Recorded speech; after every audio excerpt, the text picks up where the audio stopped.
being a bad girl, as far as I'm concerned, as far as my definition and my brand, is about being someone that's confident and strong and going after what you want. And you actually care about people, but not at the expense of yourself. We all hear that, men want women who make them feel good.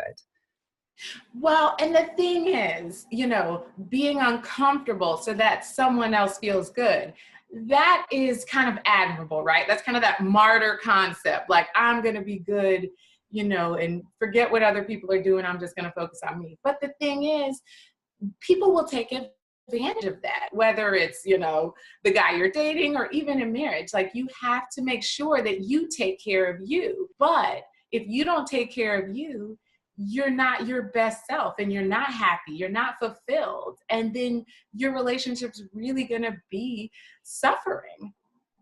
Welcome to yourbrilliance.com. I'm your host, Amy Waterman. And today our topic is what bad girls know about love.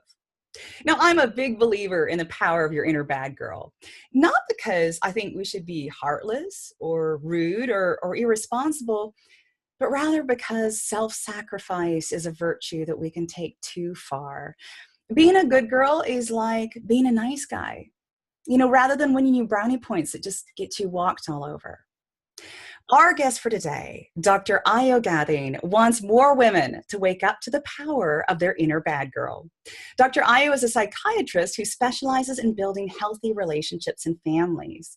She's the author of The Modern Trophy Wife, as well as host of The Bad Girl's Guide to Love, a video and podcast where she helps women ditch the good girl and embrace their inner bad girl to finally claim the love they deserve.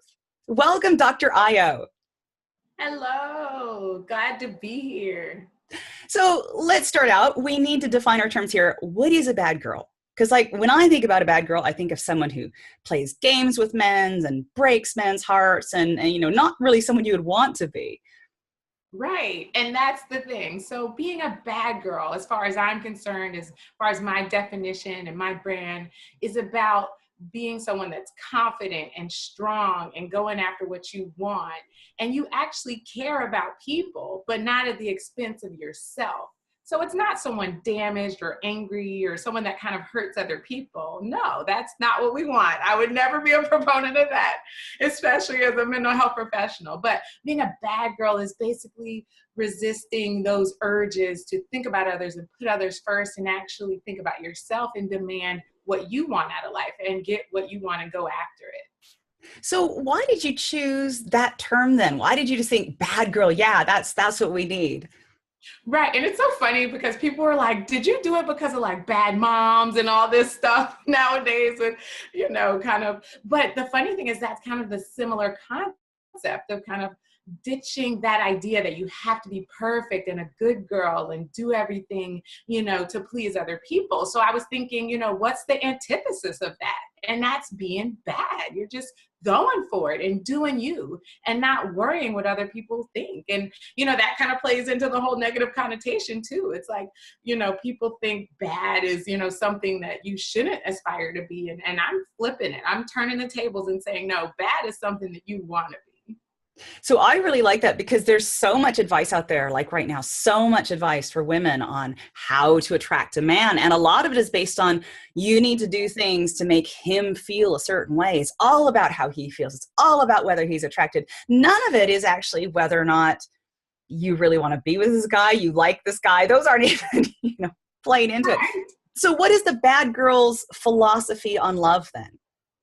So the Bad Girl's Guide to Love, it's more of a lifestyle, and I say love because love is involved in everything we do, right? Who we are, how we relate to other people. So Bad Girl's Guide to Love is basically taking this concept of how you think and how you behave and what you do and being mindful that it's about you. And just like you said, all these columns and advice, it's about, how to turn him on and how to make him feel good. But really, all the studies show that when you're your most confident and you care about yourself and take care of yourself, that's when people are most attracted to you. So not worrying about how he feels or what he's doing actually makes it more attractive. So this concept of the Bad Girl's Guide to Love stemmed from how can you be your best self and be the person that deserves love and, kind of sucks that in, and putting your best self out there is actually what brings love to you. But it's also about kind of arranging your life so that you are the happiest and that you are the most well-informed and basically taking care of yourself. And that's when you actually have the life you want and definitely the love you want. So let's go back though. Let's look at the good girl for a second. And when I think of somebody who's good, I think of somebody who has her heart in the right place. She really cares about other people. She wants to make sure they have a good experience. She's okay about being a little bit uncomfortable so that they can be more comfortable. And surely that's a good thing. We all hear that, men want women who make them feel good. Well, and the thing is, being uncomfortable so that someone else feels good, that is kind of admirable, right? That's kind of that martyr concept. Like, I'm going to be good, and forget what other people are doing. I'm just going to focus on me. But the thing is, people will take advantage of that, whether it's, the guy you're dating or even in marriage. Like, you have to make sure that you take care of you.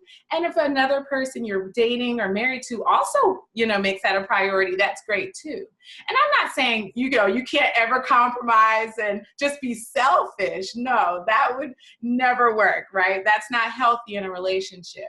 But there's people, and especially women, who you're driven to nurture. That's just a trait of being a woman. Our hormones, they drive us to really be a nurturing being. But if you don't take care of you, you're not your best self and you're not happy, you're not fulfilled. And then your relationship's really gonna be suffering. So for me, ditching that whole be sweet all the time, be nice, be accommodating is different than being patient and being understanding and working with a person, but also making sure your needs are taken care of. You can let someone know what you want and what you need without totally, being uncompromising.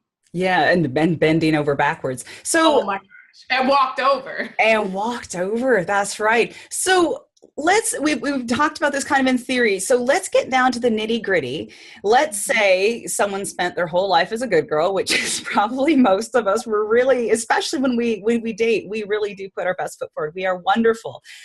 What practical things can we start to do to implement a little bit of this bad girl philosophy in our dating life? Yeah, and it's important to know that we're told to be good girls from childhood. Be a good girl, be sweet, aren't you cute? So these concepts are ingrained in us. So it doesn't just, happen overnight that you say, you know what, I'm not going to do that anymore. I'm not going to be a good girl. I'm not going to, constantly think about others and try to be perfect. So I think the important things to focus on are kind of the little things you can do every day. So one of the things is like being less apologetic. Women have a tendency to apologize for things that they haven't even done or things they're not even responsible for. Heck, even things they can't even control, I'm so sorry, that, you're late, no problem, and apologizing is, one of the things that in studies show that, is the most thoughtful thing, right? So you're being thoughtful, you're letting someone know, you're validating. But if you're not apologizing for being who you are, and you're not apologizing for how you feel, then you're one step ahead of the game. So that's what I tell people to start with, trying not to be so apologetic about how they act and how they feel and who they are, and always try to look at that and what you bring to the situation, but not apologizing for it, just adjusting as you need to. And also the whole perfection, right? Like I said, from when you're young, you're given kudos for being adorable and cute and pretty and those sorts of things, but no one celebrates you for being brave or maybe talented if you have some grand talent, but not just on a day-to-day basis. So I say celebrate who you are and what you're good at and not strive to be perfect, especially in our looks, right? We just can't help it with the media and all the visuals we get. those messages are kind of drilled into us. But if you can be accepting of who you are and celebrate who you are and the things you do well, that is a good start. So I want to ask you a question because this has come up. What do you think about the women who are brave enough, and I could not do this, but I'm so impressed, to go on a first date without a stitch of makeup, no makeup, and normal clothes? Like, okay. I am a proponent of self-love and embracing yourself. But when you are dating, it is, a discussion of, okay, we are trying to put our best foot forward and we are showing the person that we cared enough to show up on time and groom ourselves appropriately. So, I mean, if you're well groomed and you look like, okay, I actually got ready for this date, then that's fine. But some people take it a little overboard and they're just like, look like they just came straight from the gym. And that doesn't tell the person that they were a priority and that you really are willing, to give this a shot and put in your time and effort. So I think the middle ground is good. And some women, of course, really like to be made up or have fun getting themselves together and putting themselves together. Like, I love clothes and shoes. And so that stuff's fun for me. But if you're a person who loves to be more laid back and relaxed and casual, just try to look your best with what fits you and your style. Don't try to be someone you're not, to impress the other person. yeah. So what we're looking at really is we're looking at the good girls getting a little bit badder rather than the bad girls just saying, oh, see, this is proof I don't have to do anything at all. It's, yeah, Exactly. Exactly. Yeah. So, but you want to do what makes you feel the best, right? You don't want to do what you think he wants. That's the whole concept of being a bad girl. You do what makes you feel sexy and what you feel good. So if then that's leggings, then do that. If that's a hot black dress, do that. Don't say, what would he like or what kind of girls does he usually date? I'm gonna try to look like that. So that's the concept of being a bad girl. You do you. So what I really like about that, and this is something I've talked about so much, is that this is really the crux of the bad girl thing. Instead of doing things so that he will like you, you're doing things just because you like it that way. And when you do that, I think this is probably the best thing about embracing the bad girl philosophy is you get men who like the authentic you rather than men who like the you you've twisted and contorted yourself to be just to attract him. Exactly. And then you can't sustain that over time, right? So what I hear so many women say is, oh, when I'm dating, I do all this cooking, I dress up, I do all that. And then as soon as I get married or as soon as I get the ring, oh, that's when I really let myself go, or I start waking up without makeup or, XYZ. And that is so unfair to men. So a part of being a bad girl is from the beginning, showing someone who you truly are and being authentic, like you said, and true to yourself. But also, if your man likes a certain thing, you can do that every now and then, he likes my hair in a bun. I'll, pull a bun out every now and then. But, when you're trying to be someone you're not, that's going to create problems down the line. Yeah, and so you're not organizing your whole life around him. You're keeping a lot of your authentic self, and he has to accommodate to you, I would expect a little bit. Right. Oh my God. I tell women this all the time. Like a first date, especially, he has to impress you too. You're looking to see if this is someone that you enjoy and you connect with, right? So this isn't just a one-way street of you trying to impress him. He's supposed to be impressing you. And you're supposed to be checking out, okay, is this what makes me tick? So not just you trying to win him over. That is so true. One of the things I love in dates is actually to sit back and instead of being the one engaging him in conversation and being the one telling the funny anecdote, sit back and watch him talk to you and just observe him. And guys notice immediately that you're doing it. And they can get a little bit flustered because suddenly they realize, well, gosh, she's looking at me now. Oh, well, maybe I have a role. Maybe I need to actually do something here. And I think it probably works in the same way that it works to, you should make a man chase you rather than you chasing him. And I suspect being a bad girl triggers a little bit of that hunter instinct in them, doesn't it? That is exactly right. A part of being a bad girl is saying, you know what? I am a woman that deserves to be chased, that deserves to be courted. And of course, it is 2018. So I'm not saying he's always got to pay the bill or he's always got to come up with the ideas or he's got to always be romantic. No. But a lot of women are taking this whole, feminism and everything and saying, okay, I'll call him all the time or I'll go after him. And, men like to be men and they like to be chasing women and they like to feel like they're winning a prize. And so a part of being a bad girl is, one, knowing you're a prize, and number two, letting him come for it. So just not putting it all out there up front and giving it all up front, and definitely not chasing him up front. Yeah. So one of the things though that I want to talk about, what if your whole dream in life is to make another person happy? And I think that's something we're born wanting. We're born, being fed that idea of getting married and having a family and wanting to make your family happy, wanting to be the very best wife you can be, wanting to sacrifice yourself and be selfless because that's what makes you feel good. Like, being the good girl is actually what makes you feel good. How can you start to unravel a little bit of that? So I think, and this starts so young, right? The Disney movies and the princesses, and they go from this regular girl and then they're saved and they're turned into this wife and, you live happily ever after. And I mean, it sounds so attractive, but your day-to-day life being about other people, and that includes once you become a mother, it really leaves you unfulfilled. So your kids are going to grow up, and then what? Your kids are going to be in school half the day.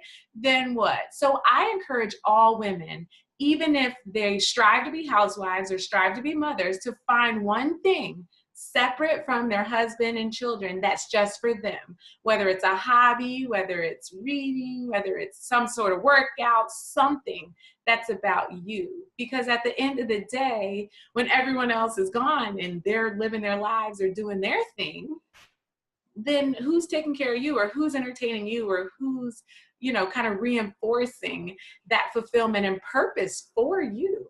So I think that that's important to have something for yourself. And it doesn't mean you have to be a badass career woman or, whatever. It's anything that makes you feel good and makes you feel encouraged and gives you purpose. And it could be a part of family, so you can learn to be a better chef, or you could learn how to design, but something that makes your life purposeful other than pleasing other people. Because at the end of the day, you're responsible for your own happiness, and so are they. Yeah. Yeah. So you work helping women with these issues. Tell us a little bit about what you do. Yeah, so I really, as a psychiatrist, have always been in the business of looking at behavior and thought processes and determining how to best help people get to their goals. But I saw what was hanging up a lot of people mentally, physically, emotionally, and spiritually was how they relate to other people or their relationships. And that's not even just intimate relationships. It could be with their family, coworkers. And so what I do is I empower women to look deep inside of themselves and figure out what they truly want, help them set up goals to get there, and grade approximations along the way, and celebrate all the small steps to becoming that person and getting to what they want to do in life. And doing that is anyway, and sometimes we have to be creative. Like in my book, The Modern Trophy Wife, I talk about, sex and, different things that make your life more fulfilling and fun and interesting. And so everybody's individualistic in that regard. And I found that, a lot of that good girl spirit comes from insecurity and not feeling good enough. Because again, we're told all our lives that you have to be perfect, you have to be pretty, you have to be smart, you have to be not too arrogant, not too intimidating. And there's just so many messages. So my real work with women is releasing that pressure and ditching all of those messages and inside and figuring out what they truly want and helping them get it. That's fantastic. And for those of you watching, if you want to learn more about Dr. Ayo and follow the Bad Girl's Guide to Love, we've got a link for you. Just go to yourbrilliance.org/Ayo. That's yourbrilliance.org/AYO. Dr. Ayo, thank you for coming on to the show. We're coming to the end now. I wanted to ask you if there is one final message you would like to leave our viewers with. So I know we covered a lot of things, but my main message is whatever you call it. You don't have to call it being a bad girl. You don't have to call it, change or anything, but make sure to look at what empowers you, what makes you feel fulfilled, what makes you feel good, and try to do more of that and obtain more of that in your life. Fantastic. And I'm Amy Waterman for yourbrilliance.com. Thank you so much for joining us, and we hope to see you again soon. Until then, let your brilliance shine.